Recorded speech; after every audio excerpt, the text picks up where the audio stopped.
पूजा हुए से घरे देवता जन्म हुए।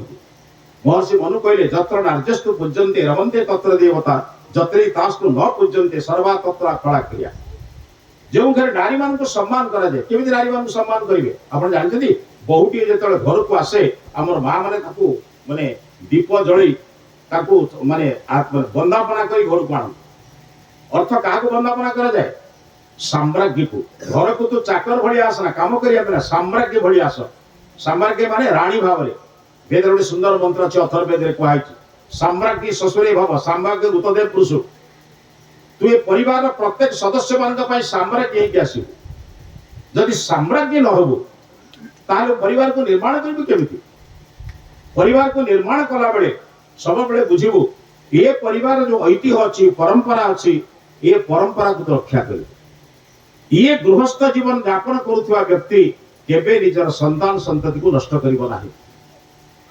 काहेकि नष्ट करिबोनी संतान आनिबा पूर्व आमर एक संस्कार हुए ता नाउची गर्भाधान संस्कार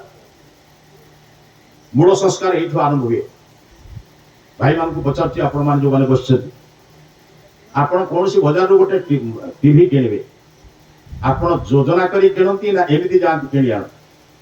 योजना करती पांच जन पचारती केउ कंपनी आनले भलो हबो वारंटी केते ग्यारंटी केते कोन केते पचारि जानते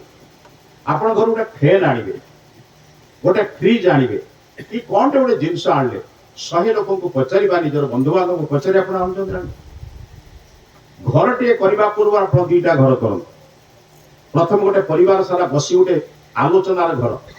हमर एती पैसा अछि केते घर करबा केते स्क्वायर फुट कले चलिबो परिवार भीतर आलोचना करती से आलोचना नै गोटे इंजीनियर को आपण कोन इंजीनियर आपन को कागज कलम रे घर करके दिए से कागज कलम घर को आपण प्लान कर तापर इटा मारी सिमेंट रे घर कर घर करबा पूर्व आपण दुईटी घर कले गोटे आलोचनार घर गोटे कागज कलम रे घर तापर प्रकृत घर निर्माण हुए घर पाई योजना टीवी पाई योजना फैन पाई योजना बा आपण घरे जदि गोटे किनिबे ये एसी टे किनिबे ता पाई योजना कि ये सब को भोग करिवो किए मनीष ना पशु मनीष पाई योजना कोन समाज नष्ट होबार मूल कारण होची मनीष हजार हजार योजना करूची किंतु मनीष पाई योजना नै भी नष्ट होची रास्ता को 60% करी 40% खाउता लोकटा किए मनीष ना पशु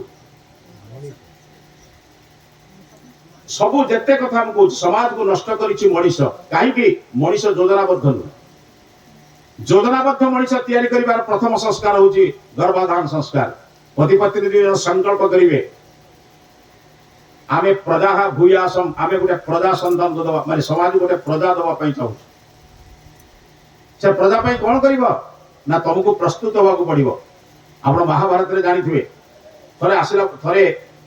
जोगेश्वर कृष्ण समाज माने राजकीय धर्म पालन करी फेरुथिला बेले माता रुक्मिणी अत्यंत दुख रे बसछे ताकर विषादग्रस्त मुख को देखि कृष्ण पचारले कि देवी एभली विषादग्रस्त मन काहे की से तुमको कहि कि लाभ कोन बोले कोन है स्त्री स्वामी को लाभ कहबो ना तमे जो व्यस्त तुमको कहि कि लाभ कोन तमे को मो कथा बुझी परिबो नारी कुह कोन अछि जदि पारिबे किछि चेष्टा करिवे ना तुमको कहिबार माने किछि नथे तथा बेतरे कहूछ मु कहि दउछि मु आपन को परि संतान टिए चाहे रुक्मिणी गोटे मात्र कथा कहले मु आपन को परि संतान टिए चाहे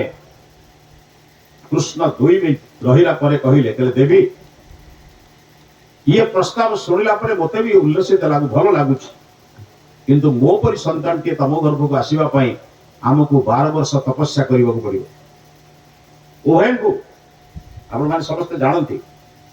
12 वर्ष तपस्या कला पर एकमात्र संतान जन्म हेतरा ताना प्रद्युम्न संतान आनिबार योजना कम ने गर्भाधान संस्कार कहै छी आमे दुई जन वर्तमान मिलित भाव रे चिंतन करबा आउटे प्रजा से आमे तृतीय को प्रजायते प्रजा माने कोन कि प्रकर्षेण जायते इति प्रजा आमे अन्य को सृष्टि करबा